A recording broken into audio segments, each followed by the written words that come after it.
I hadn't heard me talk about this before. Oh, it's interesting. Oh, you mentioned the transit hub before, or the freight hub. What did you call it?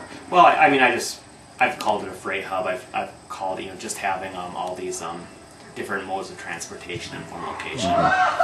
So, do you want to say anything about the Schifolius proposal?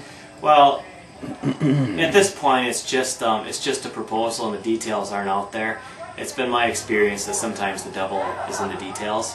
In terms of moving us away from an automobile-centric city to a much more efficient and sustainable type of transportation, I think that's wonderful. I'm fully behind it. Further, we can't continue building parking lots in downtown Rochester like we are. It's an absolute waste of land. It's a waste of money. It does nothing to make our city a better place. Something like this, it does give us a little bit more freedom. My concerns are, first of all, I don't want this to be just another gold mine project for a developer in Rochester. The city, of course, has its contribution to make, but that needs to be fair and needs to benefit the taxpayers. In particular, I look at this project, and I don't necessarily know that going right down Broadway is the best path. If you look at a map, you can see that there's some existing rail network that goes slightly off Broadway, which may be much better to utilize. And there's also a large area of undeveloped land in southeast Rochester, just off Broadway, which would be ideal for a hub and a very livable, sustainable type neighborhood in that area.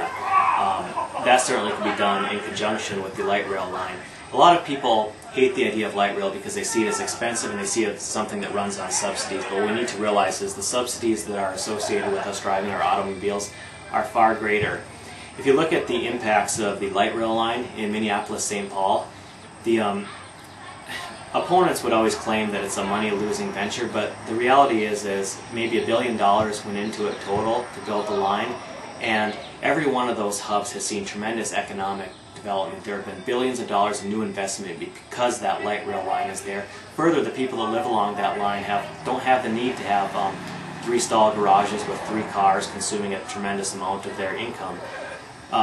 This has the potential to be a win-win for Rochester, the taxpayers, as well as Schifolius, who did take the time to propose this. It's the kind of forward thinking that we need to be considering as a community as we're looking at some of our forward challenges. At the same time, as I said, the devil's in the details, so we'll see exactly how the details of this one works out.